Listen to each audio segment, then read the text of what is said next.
प्रधानमंत्री नरेंद्र मोदी की अध्यक्षता में हुई केंद्रीय कैबिनेट की बैठक में आज कई बड़े फैसले लिए गए। केंद्रीय कैबिनेट ने केंद्रीय कर्मियों की महंगाई भत्ते में 2% बढ़ोतरी को मंजूरी दी गई। वहीं किसानों को राहत देते हुए केंद्रीय कैबिनेट ने उर्वरक सब्सिडी को भी मंजूरी दी।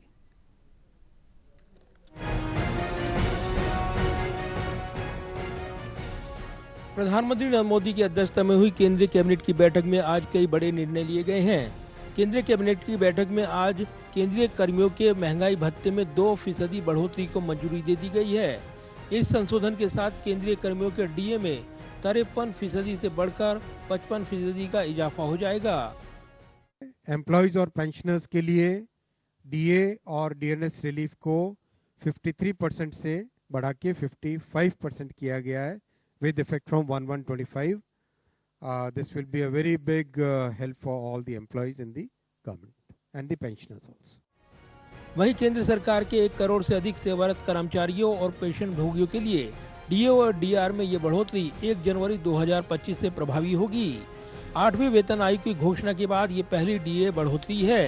केंद्र सरकार ने 16 जनवरी 2025 को 8वें वेतन आयोग के गठन की घोषणा की थी, जो 1 जनवरी 2026 से लागू होगा।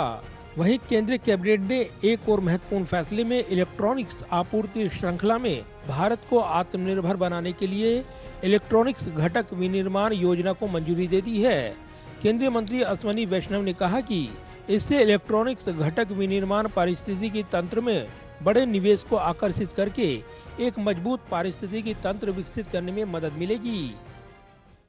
हमारी आप देखो पूरी कॉम्प्रिहेंसिव थिंकिंग देखो, finished products, active components in the part of the semiconductor program, और ये passive components which are today approved under the electronics component manufacturing scheme. ये 22,919 करोड़ का पूरा पैकेज है complete, and this will be over 6 years।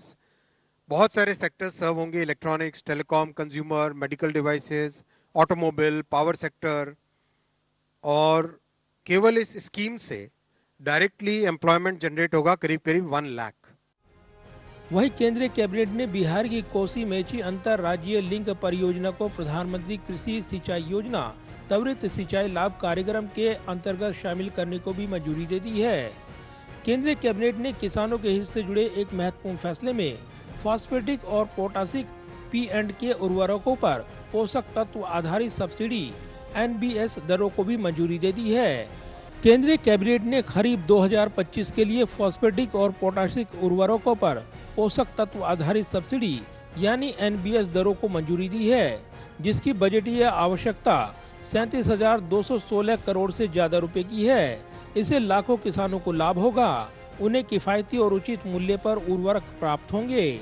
केंद्रीय मंत्री अश्विनी वैष्णव ने कहा कि उर्वरकों को सब्सिडी देने से यह सुनिश्चित करने में मदद मिलेगी कि किसानों को उचित मूल्य पर उसकी जरूरत के पोषक तत्व मिले।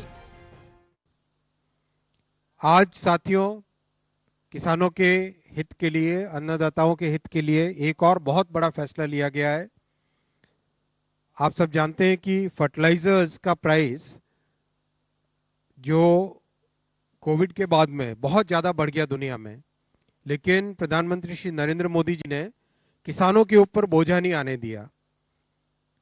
डीएपी का प्राइस 1350 रुपए पर 50 kg बैग रहे, इसके लिए भारत सरकार 37,216 करोड़ रुपीस की सब्सिडी का भार सहन करेगी, लेकिन किसानों के ऊपर भार नहीं जाने देगी। वहीं प्रधानमंत्री नरेंद्र मोदी की अध्यक्षता में आर्थिक मामलों की मंत्रिमंडल समिति CEC की बैठक में पटना से बिहार में सासाराम करीब 120 किलोमीटर से ज्यादा तक 4 लेन एक्सेस नियंत्रित ग्रीनफील्ड और ब्राउनफील्ड पटना आरा सासाराम कॉरिडोर के निर्माण को मंजूरी दे दी गई है। इस परियोजना को हाइब्रिड एन्युटी मोड में विकसित किया जाएगा, जिसकी कुल पूंजी लागत 3,712 करोड़ रुपए से ज्यादा की होगी। केंद्रीय मंत्री अश्विनी वैष्णव ने कहा है कि पटना आरा सासाराम कॉरिडोर क्षेत्रीय आर्थिक विकास में महत्वपूर्ण भूमिका निभाएगा। कैमरामैन पवन शर्मा के साथ प्रदीप कुमार, टोटल न्यूज, दिल्ली।